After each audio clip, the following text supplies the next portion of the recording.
여러분, 예수님이 폭풍우 치는 바다 위를 걸어오신 이야기 다들 잘 아시죠? 그런데요, 우리가 그냥 정말 놀라운 기적이구나 하고 넘어갔던 그 이야기 속에 사실은 우리 삶의 아주 근본적인 두려움, 그리고 그 두려움을 이겨내는 믿음의 핵심 원리가 숨어 있다면 어떠실 것 같으세요? 오늘은 바로 요한복음 6장에 나오는 이 드라마틱한 장면을 가지고 그 깊은 의미를 한번 제대로 파헤쳐 보려고 합니다. 자, 이게 바로 오늘 우리가 깊이 들여다볼 본문입니다. 한번 상상해 보세요. 날은 이미 저물어서 칠흑같이 어두운데 제자들만 배에 타고 있는 거예요. 거센 바람이 불어닥치고 파도는 점점 더 높아지죠. 근데 제일 중요한 게 뭐냐? 바로 예수님이 아직 그들과 함께 계시지 않았다는 겁니다. 이 숨막히는 긴장감, 바로 여기서부터 우리의 이야기가 시작됩니다. 그래서 오늘 우리는 이 사건을 5단계로 한번 따라가 볼 거예요. 먼저 어둠 속의 폭풍, 그러니까 제자들이 처한 상황부터 시작해서 그들을 덮친 두려움의 해부를 해볼 거고요.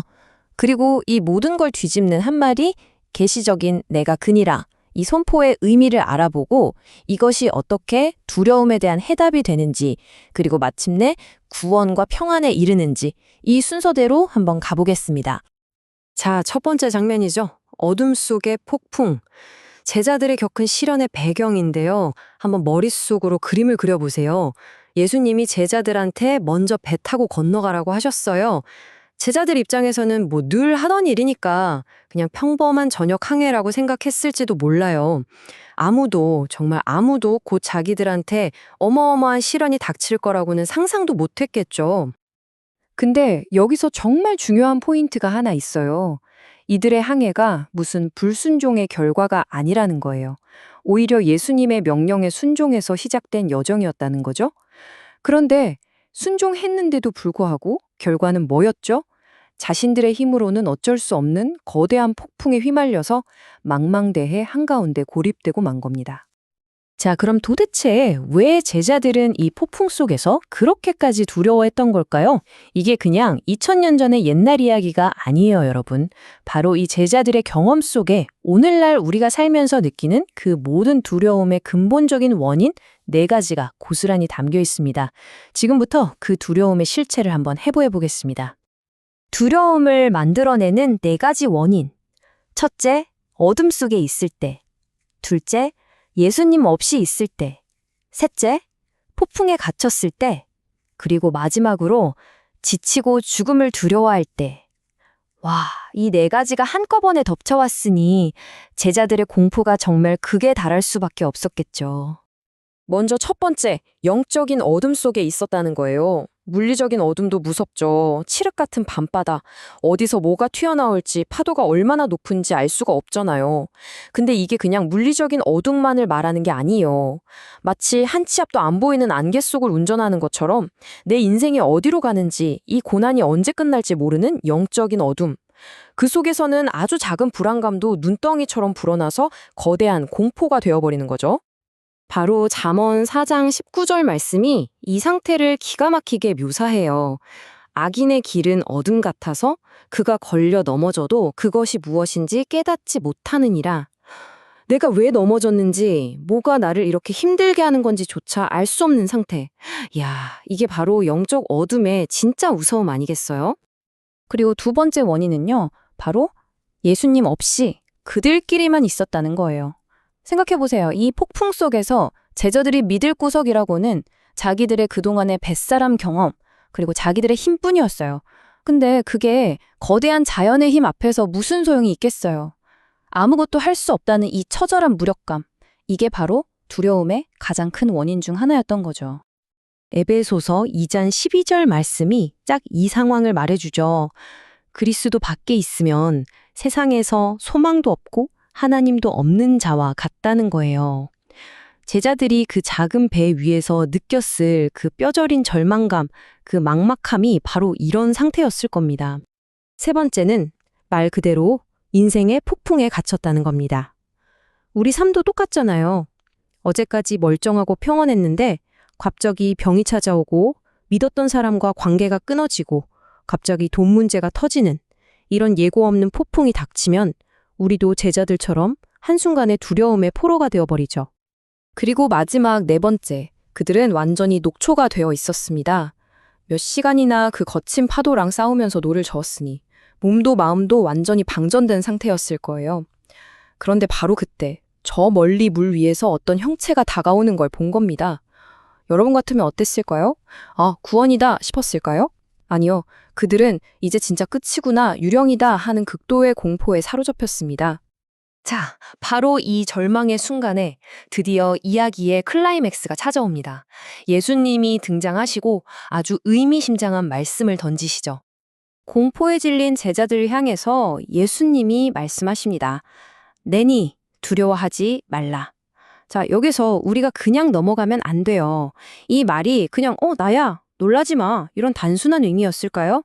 아닙니다. 이 짧은 한마디 안에는 정말 어마어마한 신학적 선언이 담겨 있습니다. 바로 이 에고 에이미라는 그리스어 표현인데요. 이게 바로 이 이야기 전체를 관통하는 핵심입니다. 이걸 그냥 나야 라고 번역하면 그 깊은 뜻을 놓치게 돼요. 에고 에이미는 구약에서 하나님이 모세에게 나는 스스로 있는 자다, 즉 I am 이라고 자신의 이름을 밝히셨을 때 썼던 바로 그 표현이거든요.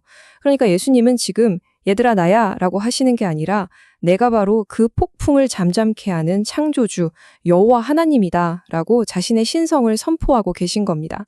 엄청난 선언이죠. 실제로 요한복음을 보면 예수님께서 이 에고 에이미, 즉 나는 무엇이다 라는 표현을 계속 사용하세요. 나는 생명의 떡이다. 나는 세상의 빛이다. 나는 길이다. 전부 다 같은 맥락이에요. 예수님께서 자신이 누구신지 바로 이 혼돈과 폭풍을 다스리는 창조주 하나님 자신이라는 걸 분명하게 드러내시는 거죠. 그렇습니다. 두려움의 한복판에서 내가 바로 하나님이다 라고 선포하시는 예수님. 그분 자신이 바로 해답인 거죠. 자, 그럼 이제 제자들이 어떻게 이 해답을 붙잡고 구원을 경험했는지 그 구체적인 3단계 과정을 한번 따라가 보시죠. 두려움을 이기는 길은 아주 명확합니다. 딱 3단계예요. 첫째, 그분의 말씀을 듣는다. 둘째, 그분을 기꺼이 영접한다. 셋째, 결과를 경험한다. 제자들이 했던 그대로입니다. 근데 여기서 정말 중요한 게 있어요. 그냥 듣기만 해서는 안 된다는 겁니다. 요한계시록 3장 20절 말씀처럼 그분의 음성을 듣고 내 마음의 문을 활짝 열어서 기꺼이 모셔드리는 것, 바로 이 영접이라는 행동이 반드시 따라와야 한다는 거죠. 그랬을 때 어떤 일이 일어났나요? 결과는 정말 놀랍도록 즉각적이었습니다. 제자들이 예수님을 배 안으로 모셔드리는 바로 그 순간, 그들을 죽음의 공포로 몰아넣었던 모든 두려움이 거짓말처럼 사라졌습니다. 미친 듯이 날뛰던 폭풍도 더 이상 그들에게 위협이 되지 못했죠. 자, 그럼 이제 이 모든 이야기의 결론을 한번 정리해 볼까요? 믿음으로 창조주이신 예수 그리스도를 내 삶의 주인으로 영접할 때 우리에게 주어지는 것은 무엇일까요? 바로 그 무엇과도 바꿀 수 없는 완전한 구원, 그리고 세상에 줄 수 없는 절대적인 평안입니다. 이 표를 한번 보세요. 예수님을 영접하기 전과 후. 정말 극명한 차이가 보이죠? 두려움과 공포에 떨며 폭풍 속에서 발버둥치던 그들이 평안과 담대함을 얻고 순식간에 목적지에 도착합니다. 무력함이 구원으로, 절망이 희망으로 바뀌는 순간입니다. 야, 이보다 더 드라마틱한 변화가 있을까요? 시편 116편 8절의 이 고백이 바로 그날 밤 제자들이 온몸으로 경험한 구원의 감격을 가장 잘 표현해 주는 것 같습니다. 주께서 내 영혼을 사망에서, 내 눈을 눈물에서, 내 발을 넘어짐에서 건지셨나이다. 자, 이제 마지막으로 이 질문을 여러분께 드리면서 오늘 이야기를 마치려고 합니다. 지금 여러분의 삶을 뒤흔드는 폭풍은 무엇인가요? 그리고 그 캄캄하고 절망적인 폭풍의 한가운데서 내니 두려워 말라고 말씀하시는 그분의 음성을 듣고 그분을 여러분의 인생이라는 배에 모셔드린다면 과연 여러분의 삶에는 어떤 구원과 평안이 찾아오게 될까요? 한번 깊이 묵상해 보시면 좋겠습니다.